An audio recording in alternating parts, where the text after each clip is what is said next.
sight. Suffice it that the blood of 1,000 men and women was spilled within these walls. Limbs twisted and broken, eyes gouged from bloody sockets, flesh burned black.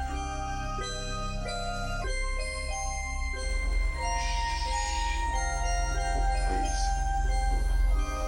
You await the dead. In death, there are no accidents, no coincidences, no mishaps, and no escapes. What you have to realize is that we're all just a mouse that a cat has by the tail.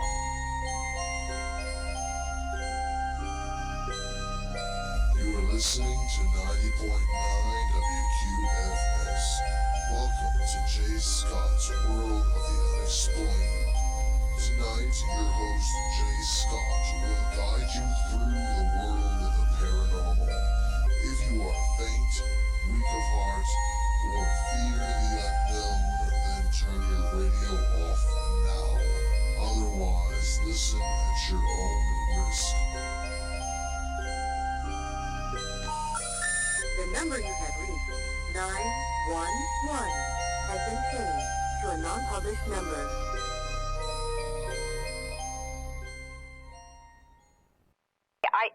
We're Roman Catholic. Yeah, I'd read that actually. Yeah? Both of you and yourself, or how long have you been Roman Catholics?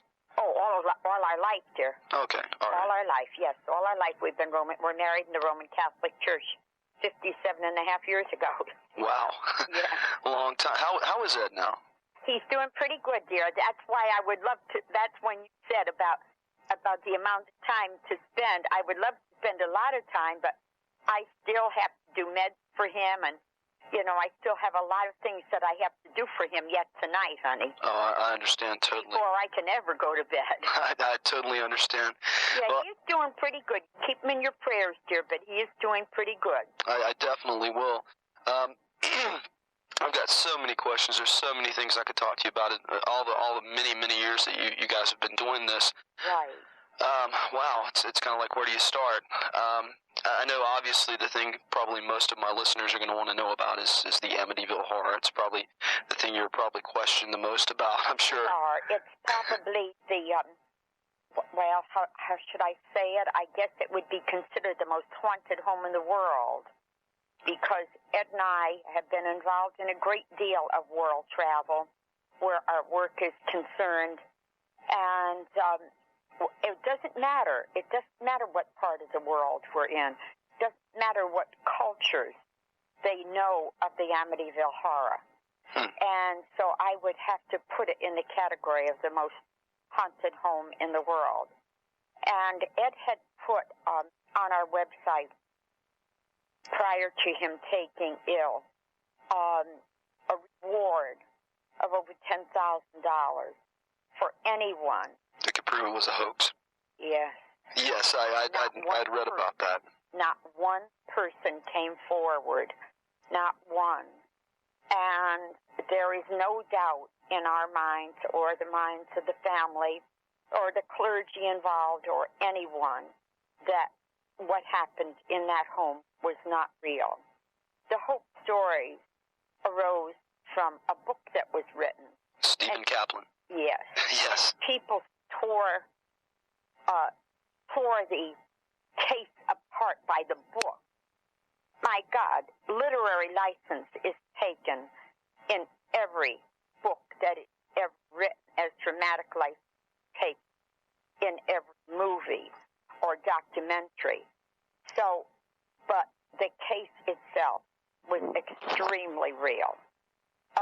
Stephen Kaplan really had his problems. He had very serious issues, but I don't really want to go into that. I understand. I know he claimed to be a doctor, and come to find out he didn't even have a graduate degree. He was no doctor. And, but he just had, I guess you might say he had illusions of grandeur. I understand. And I believe that was really his problem. And Oh, some of the things he did were so horribly bizarre that they're, you know, as you look back on them, they're laughable. But we were the chief investigators that entered the Amityville home in 1976, and there is no doubt, like I said, regarding the fact of what occurred there was a reality. Now, how accurate is Jay Anson's book, The Amityville Horror? We've met Jay Anson many times. What he wrote that book based on there was hate that George and Kathy had sent him. And he interviewed Ed and I, where he would say about a staircase exploding and things of that nature. Let's just use that as an example. Okay. He doesn't, because he is not knowledgeable, or he is also passed on, was not knowledgeable in the area of how that takes place. And that created a big problem and created some doubt. What happens is that is a telepathic projection to terrify and to frighten us. We actually see that, but it is something that is projected to us. And in a great deal of the things that occurred in that home were very, very, very real. Now, have you read The Demonologist, our book, The Demonologist? I have not. I tried to get a copy of that, but the only copies I could find were the copies that you would have to buy secondhand. Oh yeah, and there are prices are yeah, it's insane. It is insane, dear. I knew you said you would be reissuing The Demonologist. It'll probably be out within the next few weeks, son. Okay, and great. It's going to be on Amazon.com. That's where I checked for it last. Yes, well, you keep checking, honey, because that's where you're going to find it very soon. I definitely will. We have just okayed the cover and like that, and it'll be it'll look like a Xerox copy, but all of the script will be exactly the same, honey. Oh, that's great. Yes, oh, it is. You know, you've got 9 books that you and Ed have written or co-written. Yes. That's a lot. That's a lot, dear. That really is a lot. We have another book that also is not out yet that we're working on when Ed took ill. And but hopefully I will be able to get that book out, but it is not out as yet, dear. Okay. It definitely is not out. Not at this time. It is not, but pretty soon it will be, yes. Can I ask what it's about? It's going to be about cases, honey. Oh, it's just more of some of the other cases that you've worked on over the years? And we got a running title. You know, you have to have a running title, and the running title is Ghost Bait. Okay. It's just a running title, though. Whether stay with that title or not, I really don't know. But that's what we were working on at the time. We were also working on another movie. There were 2 movies of the week, Scott. One was The Demon Murder, and one was The Haunted. Now, this is really strange. I got a call from a man, some part of the country. This was the Smurls case? Yes, that aired the other night on Sci-Fi. Did you see that? I did not. I didn't know it was airing. Yes, it aired just the other night. Maybe a couple of nights ago, it aired. I must have got 25 phone calls. And I was in, Ed's room, and I was watching it with him. But I got a phone call early that day. This was maybe like the day before yesterday, from a man, some part of the country, and he had just completed getting a copy of the 9 books, and he was very pleased about that. Oh yeah. But he said the one thing that I didn't have, he said, I had a copy of The Haunted, but I did not have a copy of The Demon Murder, and I wanted that desperately. And so he said, I finally found it through some search that he was doing. And he found it in the UK. Huh. But he did find that. And that was a coincidence, because that's 2 movies. The one aired that day, and the other one was found that day.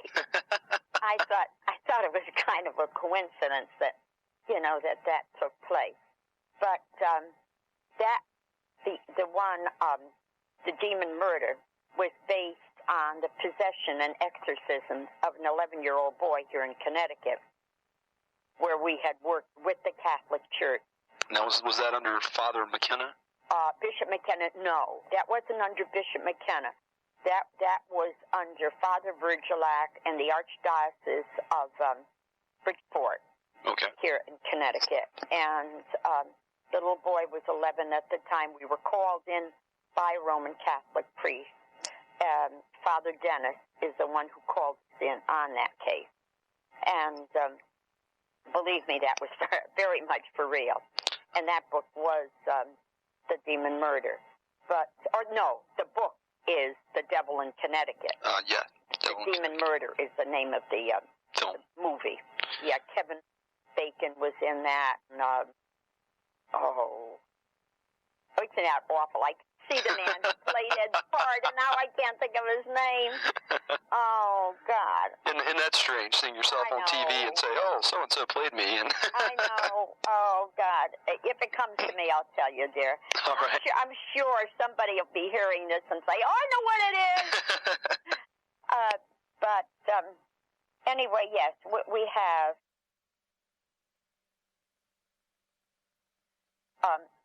our work has taken us to all different parts of the world because we dealt with all different cultures and all different religions because of the fact that Ed is a lay demonologist, a religious demonologist, which means that he can recognize and is learned in the area of demonology as it affects individuals. So we have worked with the Buddhist priests in Japan. We have worked with the Anglicans in the UK. We've worked in Australia and Brazil and Europe, and we've just all over. Just all over, yes. No, I know that you yourself were tested at UCLA under Dr. Thelma Moss, I believe. Yes. As a clairvoyant, light trance medium. Right. That was never anything that actually was important for me, Scott, to prove. I understand. It was a very natural thing that occurred to me from the time I was a little girl. And when I met Ed, when I met my husband at the age of 16, I'd never even been out with another boy. And I wasn't really out with him. I was just with a group of girls, and they introduced me. They knew who he was. And they introduced me to him. And he was just a really nice, clean-cut kid that, was walking along and bought us all an ice cream cone after the movie, But we got to his house so that he was leaving us before the rest of the girls. He was leaving us and going to his house. And as he ran across the street, I didn't see that young, athletic kid. I could see my husband as he looks today. Really? Yes, and in my diary I wrote, I'll spend the rest of my life with you. Huh.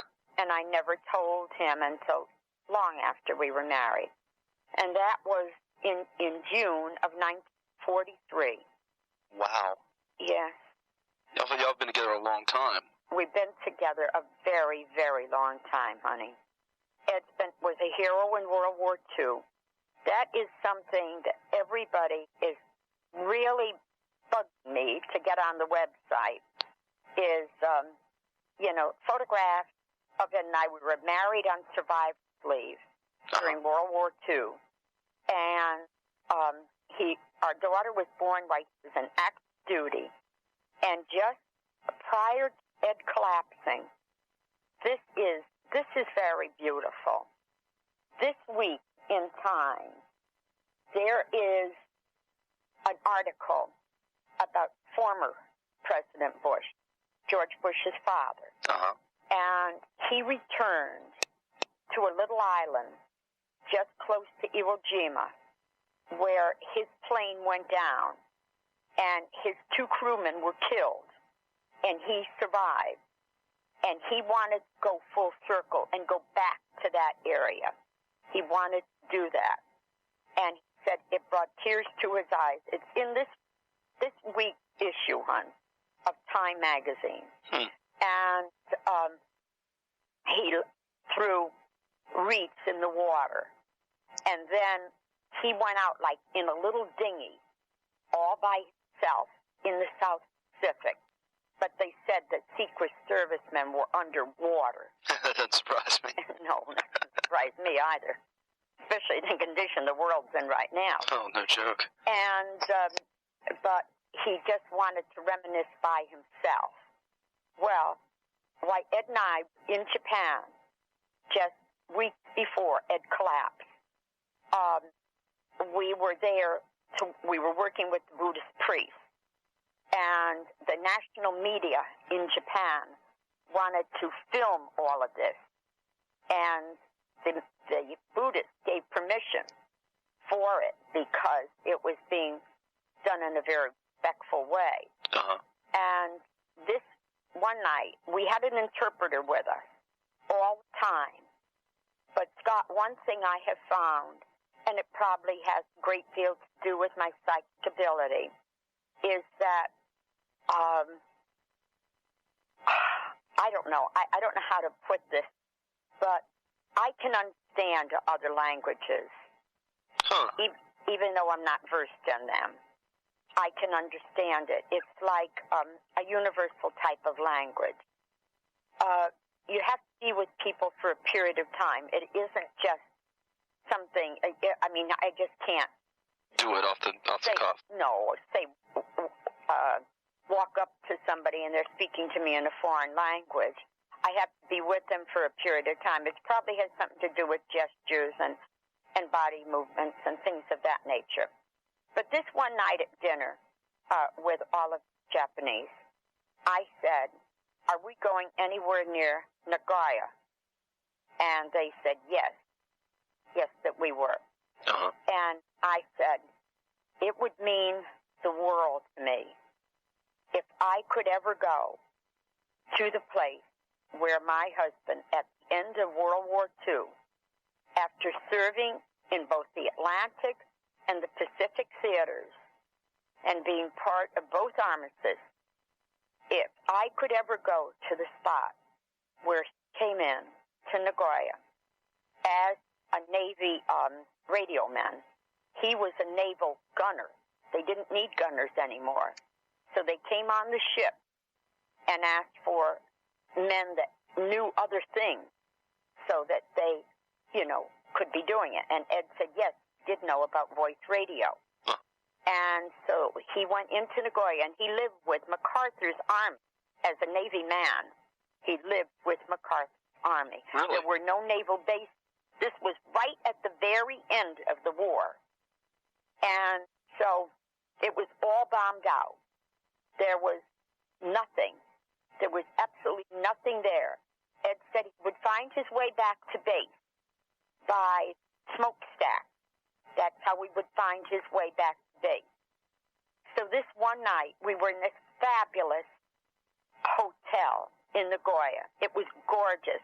We were on either the 41st or the 42nd floor. And Ed stood and looked out the window. And it's like Disneyland. Japan is all brand new now. Oh, yeah. And so he said, very, very low to himself, Nagoya, another time, another place. So I said, what did you say, honey? And he didn't answer me. And I went over and I sat on the chair by the window where he was. And I said, what did you say? And he repeated it. He said, he says, I'd never be able to find my way. He said, besides, nothing is left. He said, I don't see anything. He said, there's no old buildings, there's nothing. Now, the building his office was in, and the building he lived in, was an old Mitsubishi warehouse. See, the Mitsubishi then were the airplanes. Now, of course, We have to, TVs and everything else. Everything else. Cars. Cars, everything.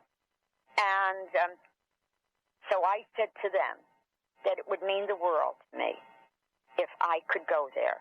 If I could stand on that dock where he stood, where he received word that our daughter was born, and look out on the South Pacific as was able to see it at that time. That is what I said, Scott. Just that, those very words is what I said.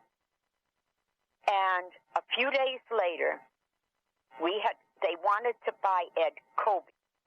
Kobe is the most expensive and rarest form of beef, and they wanted to buy this for Ed. And I'm not that much on meat, but, we went to this place. So when we left, the camera crew went in one car, and we went in the van with the producer and the director and the interpreter. Uh-huh. So we were going back to our hotel, but the camera crew was going back to Tokyo. We weren't going to go back to Tokyo that night. And we're driving along, and I said I gave these men all different names because it was hard for me to remember all of these names. Oh, yeah, I understand. They still keep these names today. This is amazing. So the director, I called him Noni. Noni, I said, we're not going back the same way. And he laughed. See, can't lose me. That's another part of my psychic ability. It's very difficult to lose me. I can sense my way where I belong. Then I smelt water. So I said, is there a chance that we are ever going where I think we're going? And Ed laughed. He said, boy, that made sense, honey. And he said, you're talking to two guys that don't speak English, and you're not doing too good yourself. And Noni said, plain English, yes. Now, this is what they did. Because they're the largest television studios in Japan, they got the help of staff in first finding where Ed was at the end of the war. Where the Mitsubishi warehouse was the dock ever still there? Was the Mitsubishi warehouse still there? Probably not. Nothing else is. Yeah. It was. Huh. It was, Scott. It was almost like that was meant to be. It really was. It was like our own Shangri-La. I bet Ed was surprised. He was emotional. He got the most, that's why I gave reference to former President Bush, because he got emotional too. When we got there, they opened the gate, great big gate, and there was the dock, and they had the Mitsubishi people who still own that building. They had them put on the lights in the office where Ed was, and the balcony you could see, this because it was now nighttime. Uh-huh. And Ed walked away. He said he was going to he had to go and look for a place to go to the bathroom. I knew it was so. I knew that. And he got very emotional. He just could not believe it. When he came back, he put his arm around me, and he said, honey, this is right where I stood when I was told that Judy was born. And he says, right there, as we looked out on the South Pacific, right there is where the ship pulled up the Hut Creek that took me back to the States. Huh. Yeah, he made a full circle. Oh, that's amazing. It is amazing, honey. No, speaking of the military, this kind of seems like a good segue anyway. Tell me a little bit about the West Point case that you investigated. The West Point was fascinating. I mean, be paid by the United States government to investigate a haunting, Yeah. to work with General Knowlton, and I'm a tall woman, as you can probably tell by my photograph. But that man towered over me. Really? General Knowlton, yes. And so Major Dean Dowling had contacted our manager and wanted us to speak at the point. But he asked her, do you think they would ever be willing to investigate for General Knowlton the commander's home on base that is haunted? So, oh my God, you talk about an honor. So anyway, we were picked up by military limo here at our home, and we were driven to the point, and we were met at the gate by Major Dean Dowling. We knew we were invited to dinner that night, and we also knew that we had to lecture. But first and foremost, we were going to the commander's home. Uh-huh. And so we entered through what seemed to me to be a side entrance, but it really wasn't a side entrance because the main entrance was kind of on the side of the house. And it was a very massive, big, wide, open hallway. So they all, you know how ramrod straight these guys all are. Oh, yeah, yeah. And they had their own military camera people that were there. So anyway, what had happened was Ed walked over Major Dowling, because Major Dean Dowling, was the man really charged there. The general hadn't come up to us yet. Uh-huh. So Ed said, you have to let Lorraine go where she feels she should be going. And they said, that's perfectly all right. You know, she has permission to walk any place in the house she wants to. So the first room I went into, I knew nothing about the haunting, really. I knew no background. Uh-huh.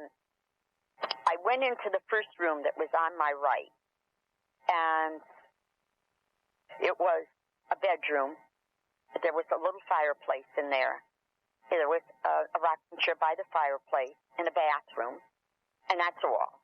And I sat on the edge of the bed, which is the easiest place to pick up the vibrations of people that would use that room. On the edge of the bed?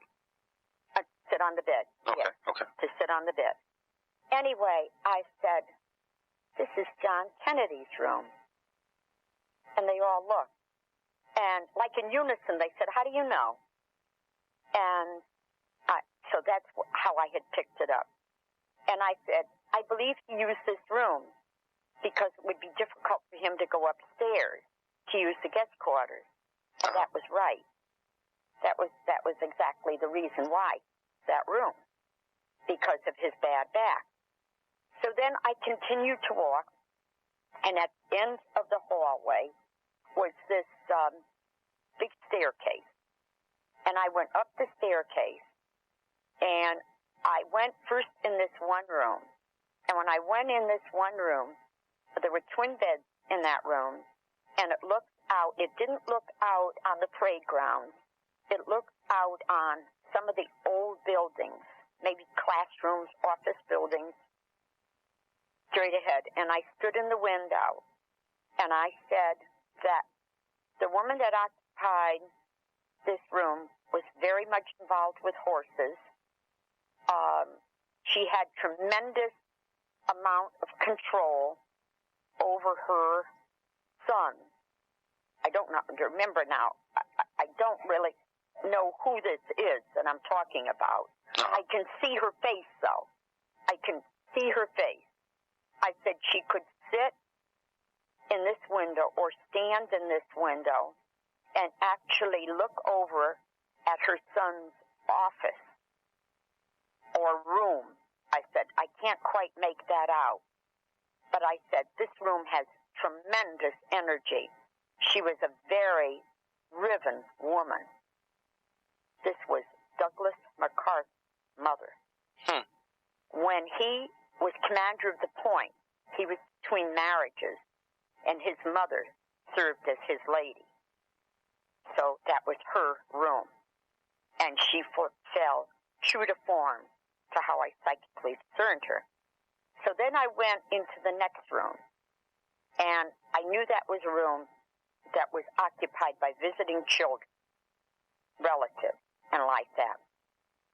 There wasn't that much energy in it because it wasn't a room that was always occupied.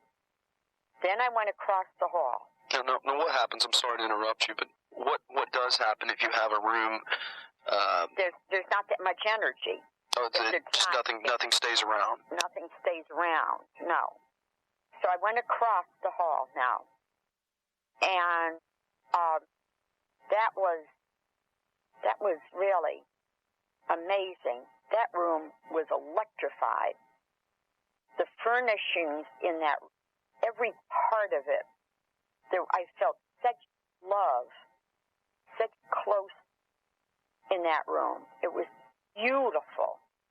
And I said, a lot of the antiques that are in this whole house belong to this dear couple who occupied this room. And I said, the furnishings that are in here also belong to them. At that point, this very strong male voice said, "You are absolutely right, Mrs. Warren." And I turned, and here is this ramrod, straight general, dressed in full dress, because he was going to Cardinal Sheen's dinner in New York. And his lady was with him. There's a photograph of me in one of the books with them looking at. And the helicopter was out on the field. You could look out the window and see it. But he stayed long enough and went into so many different things. After the dinner that evening, after the lecture, some of these officers, the high-ranking officers, had asked if I would try to communicate with spirit that was causing all of these embarrassing things to take place. A spirit that was looking for a great deal of attention. And so I said, well, the room that really, the most charged energy is that small room where that lady was. And, of course, that by now I knew who the lady was. I knew that it was Mrs. MacArthur. Now, this Ed always commented on, and that was to see these officers undo their jackets, sit on the floor with their legs crossed in front of them, and with their collars all open, and while I was communicating with spirit. And the spirit that I communicated with was a man by the name of Greer. And he was a black man, and my husband, being a Navy man, I didn't know how to describe this uniform that he was wearing. And the only way I could describe it was like my husband's undress blues. Are you military-oriented at all? No, not really. No. Well, undress blues are something they would wear on base. There's no stripes on them. There's no battle stars on them. They're undress blues. That's what they are. But there was nothing on this uniform that this black man had on. He was feeling tremendous guilt for a crime. It was killing him, and his spirit haunted, looking more or less to be forgiven, looking to repent. He never knew that he had been exonerated for that crime. If he did know it, he couldn't accept it, but he was exonerated of that crime. But yet his spirit was not at rest and caused a lot of problems in that building. Well, the first thing these men said is that no black man ever served in such capacity at the point. Well, all I can say is I knew what I could see, so nobody could tell me that was so. So anyway, we didn't stay overnight that night. They took us back home because we had to be at Boston U the next night. Uh-huh. And so what happened was we were there the next night in Boston, and we were called off stage right in the middle of our lecture. We were called off stage. They called us and said there was an extremely important phone call. That was frightening. That was very frightening. It's the United States government. It was the United States government. That's exactly what we need your help again. It was exactly the United States government. Oh my gosh. And it was General Knowlton and an aide that had done research and found out that was true. And he wanted us to come right back. Right back. He wanted us to come right back. Let's get rid of this problem. Yeah, get rid of this problem. Well, we couldn't go right back because we were flying out of Logan that night, Logan Airport, and we were starting tour out towards the west. So we said that when we got back that we would contact them, and we did. We returned to the point 3 times. And now, this was to be kept extremely hush-hush. Extremely. Well, I would wonder what the media would do with that information like that. We were to find out what the media did with it. Because somebody leaked it. Not us. We did not. I mean, we didn't even get time to do it. We were either flying here or driving there, but we didn't have time. So our next date, the very next night, was University of Pittsburgh at Johnstown. And after the lecture, the question and answer period, this woman raised her hand and said, "What about the haunting at West Point?" I looked at Ed, and Ed looked at me. And I said, "I'm sorry, we can't comment on that question." And I thought, oh my God. Somebody knows. Somebody knows. Somebody knows. So, anyway, we went back to our hotel that night, and we always call our family, and I've talked to my mom, and my mom said, "Lorraine, I didn't know you were involved in the haunting at West Point." I said, "How do you know, Mom?" She says, "How do I know?" She says, "It's all over the news." It's all over the news. And so somebody leaked it. Somebody leaked that. And that's how that all got out. And, of course, we were given permission then to have it in the book, in our book. So that was the haunting at West Point there. That spirit has since been put to rest.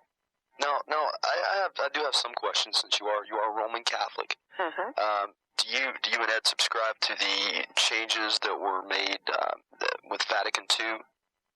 That was difficult for Ed and I. That was very difficult. We subscribe to them because it has to do with the doctrine of our faith, and it has to do with the Holy Father, who we have very firm faith in, extremely firm faith in. But it was extremely difficult. Yes, it was. No, I'm not Catholic, and not being Catholic, I don't know. I only know what I've read. Mm-hmm. And the way that I'm curious where you put these.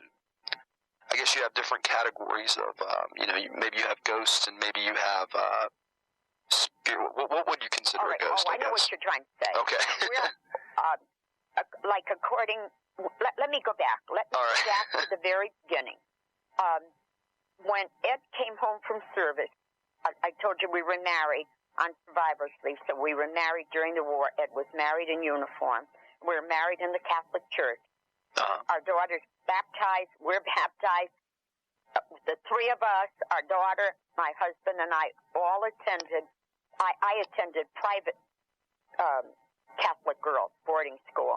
Our daughter and my husband, went to Catholic school.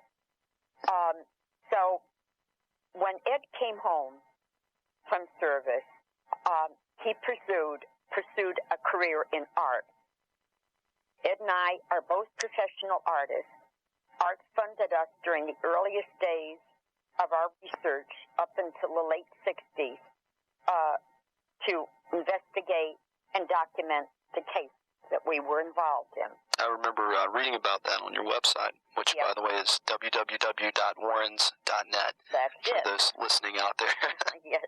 And so anyway, he began talk about hauntings. And I remember I would be very quiet about it. And then I began to be more vocal. And I would say to him, Ed, I don't believe in that. I said, and you shouldn't believe in it either. I said, when someone dies, honey, they might go to purgatory. Or heaven or hell. Right? Or heaven or hell. And so he wouldn't argue. He wouldn't do that. And then he would say to me, that's because, honey, you didn't live in the home I grew up in that was seriously haunted. But there was never an answer for Ed, because Ed's father was very religious. Well, his family were very religious. And they would have the priest come and bless the house, but there was never an answer. And his dad was state cop, and God forbid those kids went outside of the house and ever talked about ghosts in that house. So he was really allowed, and there was never an answer. Ed had to satisfy his curiosity. That's how our life started. My husband had to satisfy his curiosity. We sure carried it a long way. Definitely. We sure did. A few times around this world, a long way. And so at that point, he began being drawn to homes that had a history of haunting. He wanted to interview people. He wanted to see if his family were in the minority or in the majority. And he continued to do that. And I would go in these homes. And every home that I went into, if you want to know how strong my faith was, I would confess to going in them homes. That's how I felt. Even though I had what I didn't know were psychic experience. I didn't know the fact that I could see, that I knew I was going to spend the rest of my life with my husband when I never been out with anybody else in my life and never even knew what it was to even have another boy kiss me, that I meet this young, cute, athletic kid and with a group of girls, and I'm looking at him and seeing him as a man that I'm going to be with all my life. But I didn't know what the word psychic meant. I didn't know what was happening. I didn't know from the time that I was 9 that the lights that I would see around people were auras. And that's what brought me to UCLA when you asked about that. I see. So, anyway, as it began to become something that we were putting all in categories regarding the different types of hauntings, Ed realized we have something to help these people. We have a responsibility. Ed has a very deep spiritual side to him. Although he can come across as a very regular guy with a tremendous sense of humor, has very, very deep religious conviction. Uh-huh. So the changes in the church were difficult. And what he began to realize is that certain cases, in fact, a great deal of them, required having clergy involved in fighting what was in these homes. No hocus-pocus stuff. Just, I guess, exorcisms, generally. Exorcisms, blessings, but they had to be done by the right clergy. And now, I'm not sure if Father McKenna is part of what some people would consider renegade priest. I wouldn't call him a renegade. I would call him a priest who didn't actually go along with the changes in the church. Well, I know a lot of from what I've read and from what I've heard, I've read Malachi Martin's Hostage to the Devil. Yeah, he was a good friend. But I actually saw a picture of him on, it might have been John Zaffa's website, I'm not sure. Your nephew. No, I don't think there's any pictures of John with him. Well, I saw a picture of him with Ed, I believe. With Ed and with our son-in-law. Oh. And with me. Well, okay. For some reason, it was never all of us together. There was one picture of Tony and Malachi, and there's one picture of Malachi, myself, and there's another picture of Ed and Malachi. I've seen these pictures somewhere, so I'm not exactly sure where, but yeah. I know Malachi Martin describes in his book a lot of the exorcisms taking place that the Catholic Church itself wouldn't approve. So these priests, in order to help people, they had to go out there and they had to basically underground. Yeah, to do it themselves. They were called underground. Yes, they were. That is very true. Well, I've heard so many things that were associated with this that some of this stuff is just crazy. I mean, you get Jay Anson, heart attack, when he's writing the book. Oh yeah. And then when he's writing his other book, boom, he's dead. Stephen Kaplan, dead. The man who did the radio interview, I think on the Lou Gentili show that was talking to Lou, I think he said he was the first media person there at the time, and his wife gets killed the night he's interviewing Ronald DeFeo's attorney. Yeah. I know. I mean, that's you can't look at all this and say this is coincidence. Is it a coincidence? No, you cannot. And with I think it was Ed's mother. Yes. Ed's mother died at the exact, her death certificate is the exact time that Ronald DeFeo murdered every member of the family. That's just, Of course it is, dear. Well, seeing is believing. Seeing is definitely believing, dear. Seeing is definitely believing. And the very first thing you must ask, like I have seen Ed go up so many clergy and say, Father, I don't want to offend you, but are you a real priest? Really? Yeah. Don't think he don't. Do you truly believe in the personification of evil? I know some priests don't. No, they don't, dear. So some people can't see what's right in front of them. They don't want to see it. They don't want to read into things.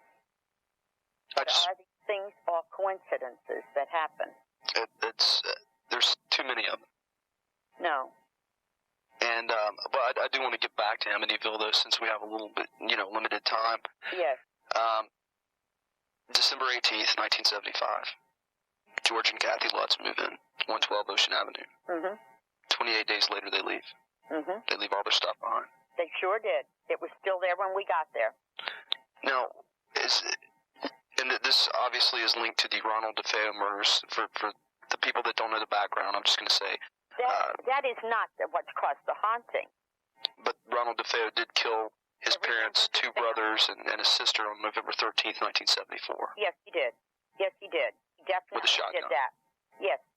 Yes, definitely. That is what happened. But he could have been oppressed in his thinking.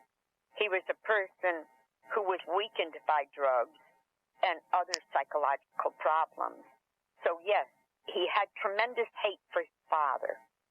And it doesn't pay to hate anybody, because that in itself leaves you very open to being oppressed. to a certain extent. But he did love his mother, and he did love his brothers and sisters. But something drove that man to murder every solitary one of them. And they say that no one heard the gunshots. Isn't that the most bizarre thing you ever... That's the At truth. 3:15 in the morning. And That no is one the truth. heard You know and how close together those homes I think are? 40 feet, I believe is what I read. Yes. Yes, dear. 40 feet away, no one heard a shotgun go off 6 times. You fire a shotgun. Or 5 I mean, times. we're really out in the country where we live. I am also. All right. You fire a shotgun. You can hear it. You can hear it for a long way away. And he shot all of these people to death. And what were they all doing? They were all on their stomachs. Yeah. And there was no drug involved. And how does no one in the house wake up from that? How does no one in the house wake up when we're on 3 different floors? Yeah. Now, you know that in the wet bar room on the 1st floor, that I was carrying a relic of Padre Pio. Yeah, I actually, that's a very interesting story. It's beautiful, dear. Someone sent it to you that you had never met before. They pardon? The person that had sent that to you. This. I still don't know him. Oh. I still don't know. I've never met the man. Really? No, I never have. It's been 25 years ago, 26 years ago? Yeah, I've never met him. That relic, no, now I have a first-class relic. I could do a whole program with you on Padre Pio. I bet. Yes, I could. Because he has played a very important role. His picture is right next to the Bible, right next to Ed's bed, right now. And his relic is also there, his first-class relic, with the hair from his beard. And Ed has numerous first-class relics of saints with all the papers from Rome. And that box with all of them is there. And then the crucifix that Ed used as a religious demonologist all through his years of work, that he has such tremendous faith in, has a relic of the true cross in it, is also exposed in his room. Wow. As well as this big statue of the Blessed Mother, who he has very, very strong devotion to. Yes. And that's what you believe that's what helped you through that house. I believe that is what the reason my husband has survived too. Because of Padre Pio. No, because of our faith. Yes, Padre Pio, I'm sure, played a role. Yes, I do, dear. It wasn't the only case. It was not.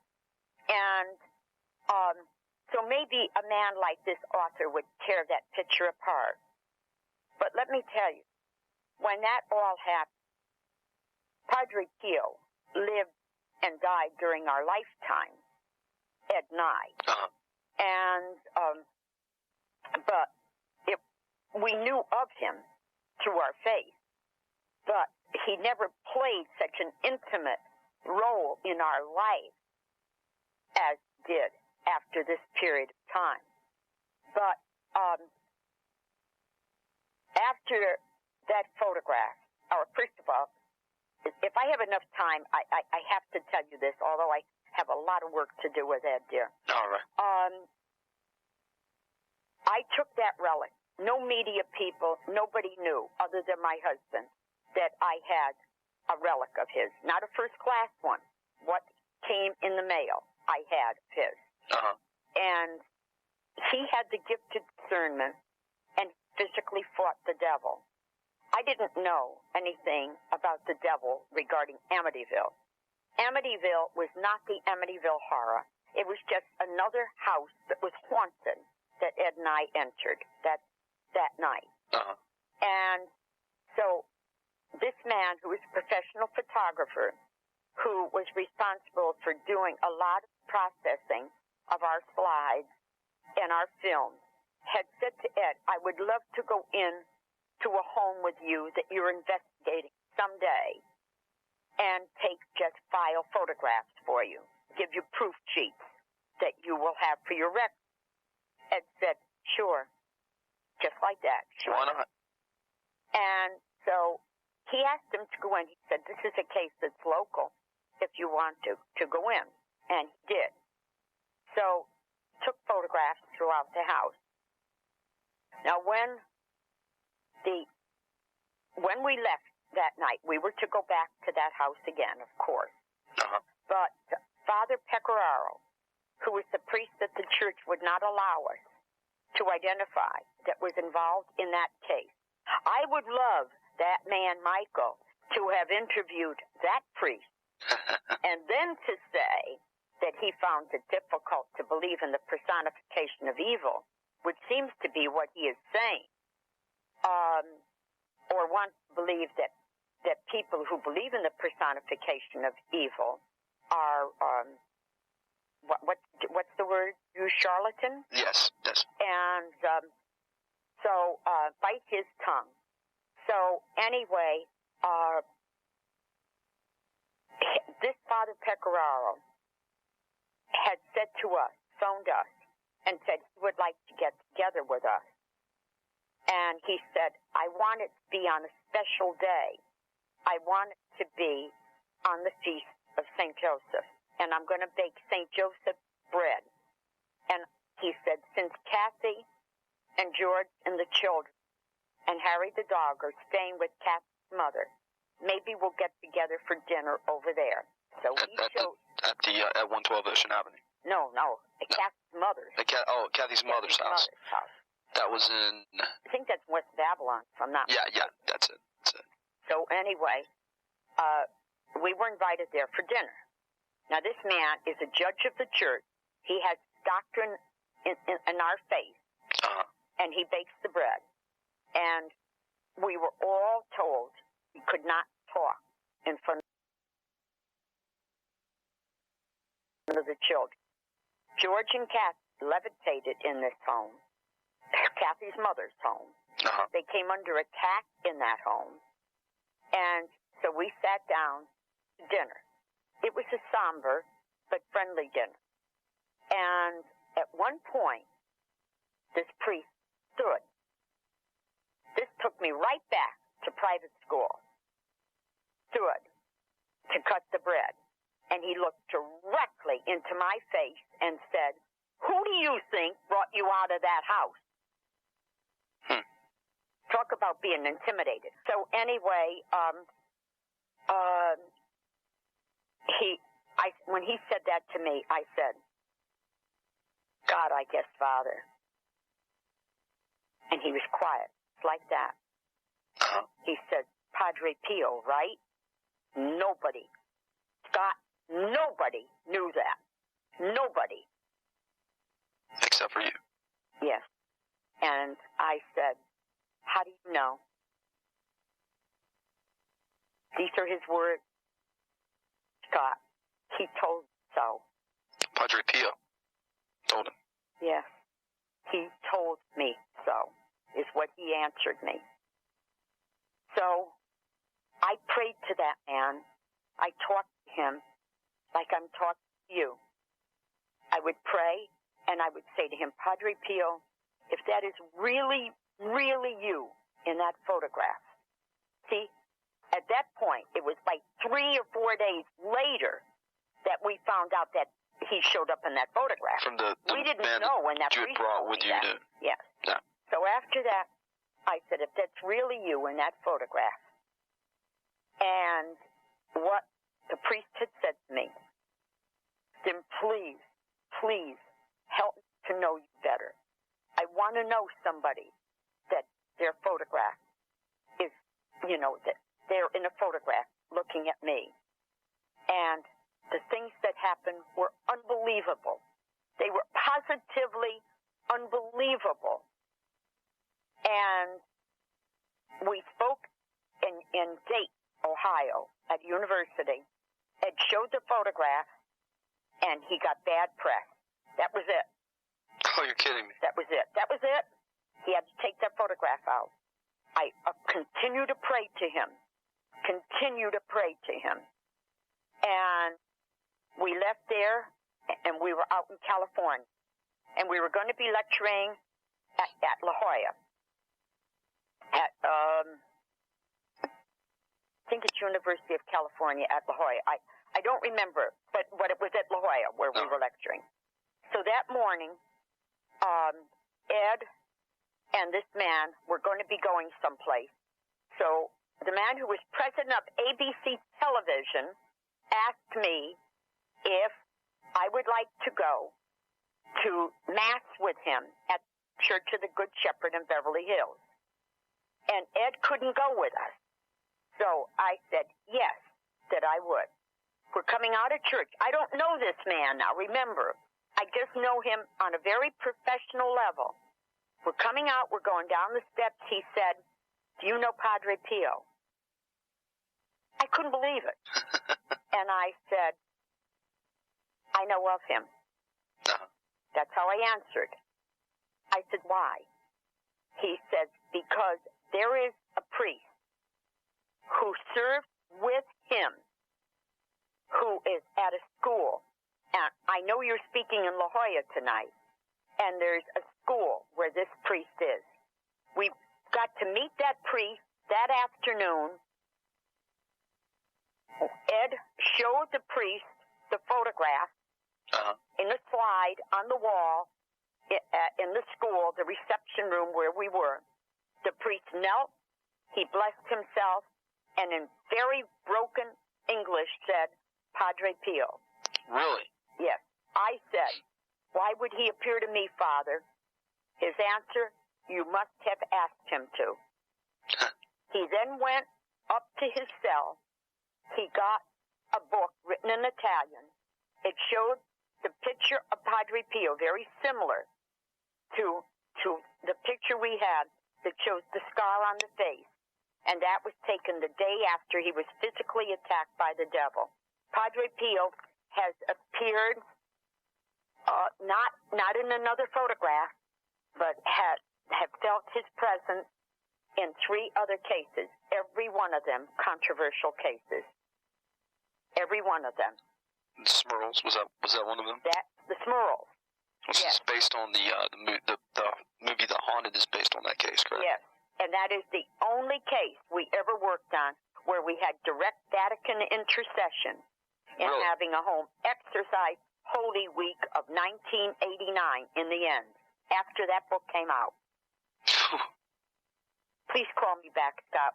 Okay. We'll talk a lot more. I would like to.